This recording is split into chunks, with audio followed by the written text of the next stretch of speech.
Live pictures now. This is the House of Representatives gallery in Washington at the Capitol. This is Representative Duncan Hunter, a Republican of California, chairman of the House Armed Services Committee, discussing specifically allegations of abuse at Guantanamo Bay. Let's listen. He has a few props here. This is the oven-fried chicken entree.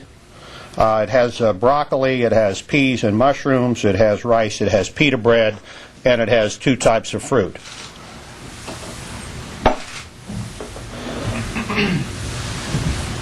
This is what Osama bin Laden's bodyguards will eat several times a cycle, several times a week. This is lemon chicken, rice, broccoli, carrots, bread, and two types of fruit. Now, if you look through the menu that we serve, and this is in fact the complete menu that we're contracted for, you will see that this isn't simply a high point in the menu. This is representative of what these killers are given every day, courtesy of the American taxpayer. Now, the other thing that they're given is the wherewithal to conduct their religious services.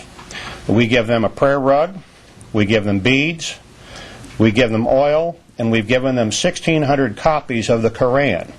And in the library, which is available to the inmates, there are over 260 copies of the Koran available to be checked out.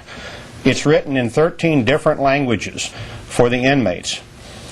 Now, to further help them with their religious services, we call over our loudspeaker system at Guantanamo 5 times a day, prayer call.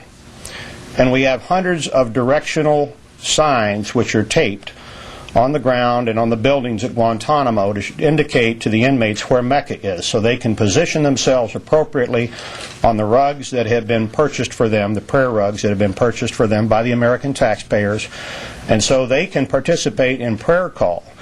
And the prayer call is broadcast over our loudspeaker system, again gratis to the American taxpayers. And in fact, if American soldiers were given a prayer call over a loudspeaker system, it would probably be a subject of a lawsuit by the ACLU for violation of the so-called separation between church and state. So that's what we do for them. And there have been only a couple of instances of touching, illegal touching of these terrorists over the last several years.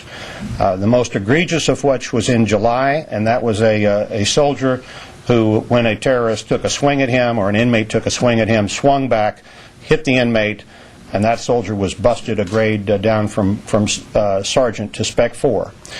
So we have in Guantanamo a situation in which people are treated very well, and in which they are questioned, but they are not touched in any inappropriate manner.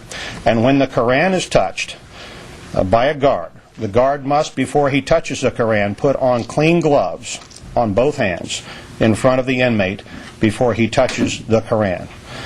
So the point is that the inmates in Guantanamo have never eaten better, they've never been treated better, and they've never been more comfortable in their lives than in this situation. And the idea that somehow we are torturing people in Guantanamo is absolutely not true, unless you consider having to eat chicken 3 times a week real torture.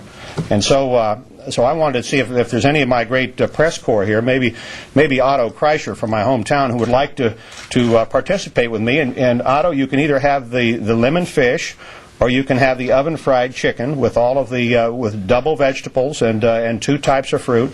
And maybe you'd like to have. Remember that lunch I always promised you, Otto? Well, now is the time. And before we proceed with that lunch, I'd be happy to take any questions. And I hope does everybody have a packet that includes the total menu here? Everybody should have that packet. Okay.